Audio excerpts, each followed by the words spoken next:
Hello bachcho, let's read the question. The question says that if f of x is equal to modulus x minus 3 and g of x is equal to f of x, then for x greater than 10, g dash x is equal to, the options are 1, -1, 0 and none of these. इस question में f of x दे रखा है mod x minus 3 और g of x दे रखा है f of x. तो हमको x greater than 10 के लिए g dash x की वैल्यू निकालनी है. तो बहुत ही सिंपल सा क्वेश्चन है. पहले हम की कॉन्सेप्ट लिख लेते हैं. की कॉन्सेप्ट, पहला की कॉन्सेप्ट क्या है कि modulus x minus 1 x minus a बन के खुलता है if x is greater than equal to a and minus x plus a बन के खुलता है if x is less than ए.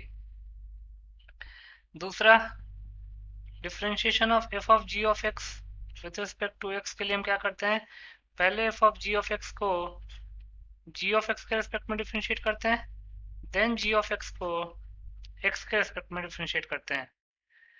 तीसरा, differentiation of x to the power n with respect to x होता है n into x to the power n minus 1 और differentiation of constant term with respect to any variable वो 0 के equal होता है. तो इन तीनों की कॉन्सेप्ट्स को ध्यान में रख के इस क्वेश्चन को सॉल्व कर लेते हैं. According to the question f of x क्या दे रखा है, मॉड ऑफ x माइनस 3. तो ये x माइनस 3 के इक्वल होगा if x is greater than equal to 3 and ये माइनस एक्स प्लस 3 के इक्वल होगा if x is less than 3. Basically होता क्या है कि मॉड के अंदर की क्वांटिटी अगर पॉजिटिव है तो मॉड एज इट इज खुल जाता है और मॉड के अंदर की क्वांटिटी अगर नेगेटिव है तो जो मॉड है वो माइनस साइन के साथ खुलता है. तो माइनस ऑफ एक्स माइनस 3 करेंगे तो ये माइनस एक्स प्लस 3 आएगा. तो ये एफ ऑफ एक्स आ गया.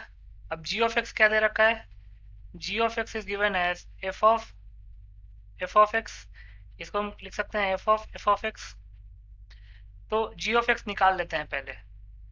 लिख सकते हैं since f of x is equal to x minus 3 if x is greater than equal to 3 and minus x plus 3 if x is less than 3.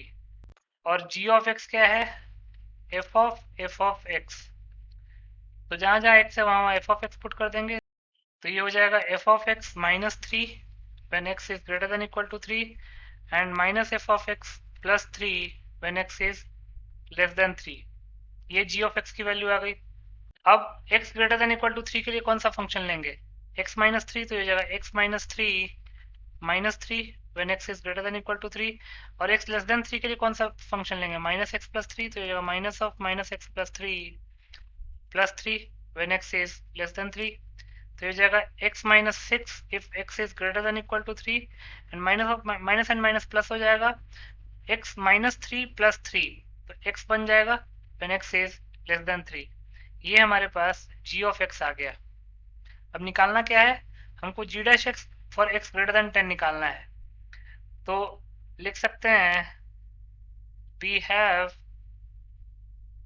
g of x is equal to, g of x क्या आया है, x minus 6 when x is greater than equal to 3, x minus 6 when x is greater than equal to 3 and x less than 3 के case में क्या जी x आएगा, x आएगा. तो इसको लिख सकते हैं x when x is less than 3.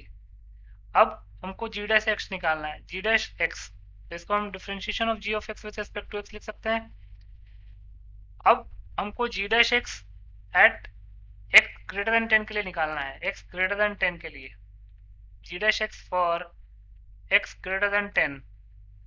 तो उसके लिए हम कौन सा फंक्शन लेंगे, g ऑफ x कौन सा लेंगे, x ग्रेटर देन 10 कौन से वाले रेंज में लाई करता है, वो x greater than equal to 3 वाले रेंज में लाई करता है. तो इसलिए फंक्शन हम ले लेंगे x माइनस 6. तो differentiation of x minus 6 with respect to x. तो हो जाएगा dx upon dx minus differentiation of 6 with respect to x. तो dx अपॉन dx हो जाएगा 1 माइनस डिफरेंशिएशन ऑफ 6 एक कांस्टेंट है तो उसका डिफरेंशिएशन किसी भी वेरिएबल के रिस्पेक्ट में 0 आएगा.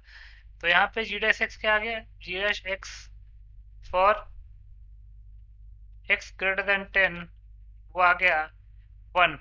और अगर आप ऑप्शन में देखेंगे तो किस ऑप्शन में लिखा हुआ है, ए ऑप्शन में. तो लिख सकते हैं hence A is the required correct option. तो ए ऑप्शन को टिक कर लेंगे. So A option is your final answer. I hope you understood it well. Best of luck.